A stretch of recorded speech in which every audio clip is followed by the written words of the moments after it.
민수기 28장 16절에서 31절입니다. 16절. 첫째 달 14일은 여호와의 유월절이다.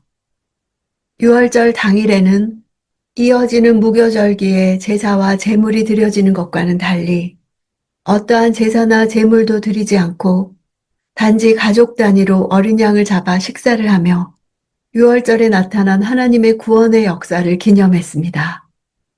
성경에서 유월절과 무교절은 특별한 구별 없이 사용되었습니다. 유월절은 정월 14일 저녁을 말하며 무교절은 유월절에서 곧바로 이어져 한 주간 동안 지켜지는 절기로서 사실상 이 둘은 하나의 절기라고 볼 수도 있기 때문입니다. 그러나 절기의 의미에 있어서는 각각 뚜렷이 구분되는데 유월절은 애굽에서 태어난 모든 초태생을 멸절시킨 가운데서도 이스라엘을 지켜 구원해 주신 하나님의 구원 사역을 기억하기 위한 것이었고, 무교절은 애굽으로부터의 해방을 기억하며 지켜지던 축제의 절기였던 것입니다. 여기서 첫째 달은 태양력의 1월이 아니라 히브리인들의 종교력으로 1월을 가리킵니다. 바벨론 포로기 이후에는 니산월이라고 했고 그 이전에는 아비벌이라고 했습니다. 이때는 태양력으로 3, 4월에 해당됩니다. 17절. 15일부터는 절기가 시작된다. 7일 동안은 누룩 없는 빵을 먹어야 한다. 이 절기는 축제임에도 불구하고 그 기간 동안에는 애굽에서 이스라엘 백성들이 겪어야 했던 고난의 날들을 상기하기 위해 누룩을 넣지 않은 빵인 무교병을 먹었습니다. 누룩은 죄와 부패를 상징했기에 무교병을 먹었을 뿐 아니라 집안에 있는 모든 누룩을 제거하여 하나님 앞에서 더욱 성별되고 성결한 삶을 살고자 하는 다짐을 했습니다. 무교병은 밀가루와 물로 반죽해 짧은 시간 내에 구운 납작한 빵으로 맛이 있을 리가 없었습니다. 그러나 무교병이란 단어 맞자는 향긋함, 맛있음이라는 단어에서 유래했습니다. 무교절 기간 동안 무교병을 먹어야 했던 이유는 애굽에서의 고통을 기억하며 급하게 이루어진 출애굽 사건 가운데 나타난 구원의 긴박성을 상징하기 위해서입니다. 그럼에도 불구하고 무교병이 향긋하다는 의미를 지닌 것은 누룩과 같은 죄악된 생활과 성품을 버리고 하나님께 영광 돌리기 위한 삶이 비록 육체적으로는 힘이 들지만 영적으로는 큰 환희를 가져다 줌을 암시하는 것입니다. 18절. 첫째 날에는 거룩한 모임을 갖고 아무 일도 하지 말라. 아무 일도 하지 말라는 명령은 이스라엘 백성들의 생계에 관한 모든 것을 해결해 주시는 하나님의 섭리와 주권을 그들로 깨닫게 하려는 의도입니다. 무교절 첫날과 마지막 날에 해당되는 생계를 위한 노동금지 규례는 객과 하인과 가축들조차 쉬게 한 안식일의 규례와 같은 의미를 지니고 있습니다. 19절. 숫송아지 2마리와 순양 1마리와 흠없는 1년 된 어린 순양 7마리를 번제로서 여호와께 화제로 드린다. 무교절에는 월삭에 드리는 번제와 동일한 종류, 동일한 수대로 매일 제물을 드렸습니다.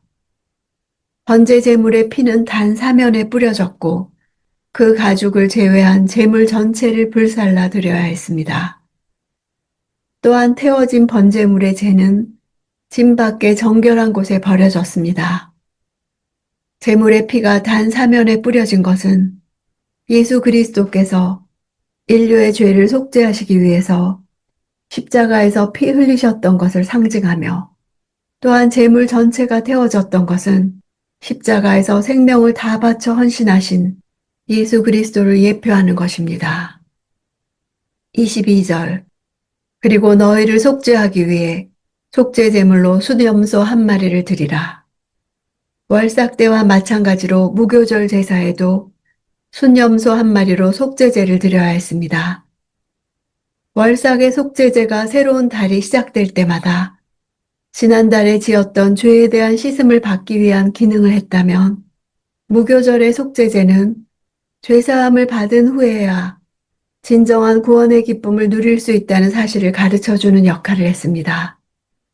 무교절의 속죄제가 하나님의 자비로 구원받기 위해 이제까지 지었던 모든 죄를 회개하는 것이었다면, 월삭의 속죄제는 하나님의 자녀가 된 후에도 인간의 연약함으로 인해 지을 수밖에 없는 죄들을 회개하는 성격을 지니는 것이었습니다. 23절, 정기적으로 드리는 번제물 이외 이것들을 드리게 하라. 매일 아침 저녁으로 규칙적으로 드려지던 상번제는 특별한 절기에도 끊임없이 드려져야 했습니다. 이러한 사실은 성도가 자신의 매일의 삶을 제단 위에서 온전히 태워 하나님께 드리는 헌신의 자세가 변함없이 지속되지 않는다면 특별한 절기를 지키는 행위가 아무런 의미도 가질 수 없다는 교훈을 줍니다.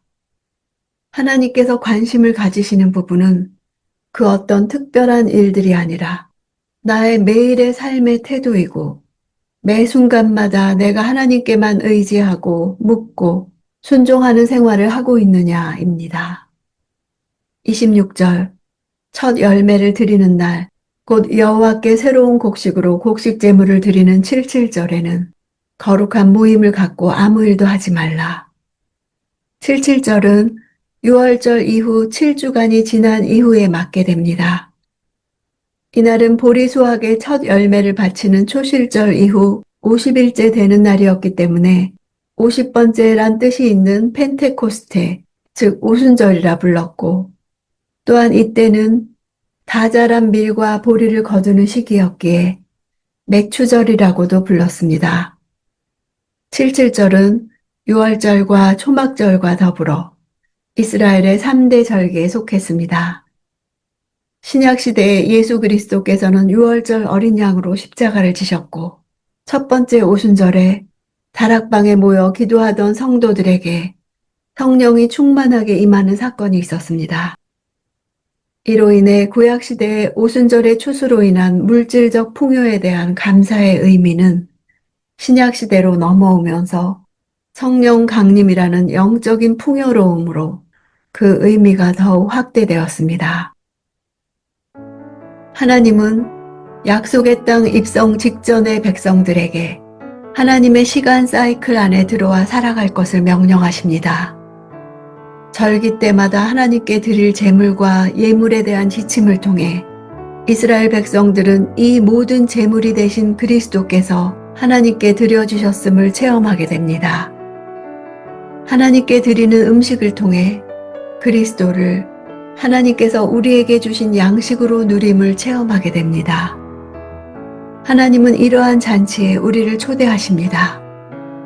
하나님께 예배드리기 위해 일하지 말라고 하심은 모든 것을 하나님께서 다 주관하시니 사람의 수고를 내려놓으라는 것입니다. 날마다의 예배 시간이 하나님께서 지금까지 행하신 일을 기억하고 현재의 삶에서 미래를 준비하는 시간 되기 원합니다.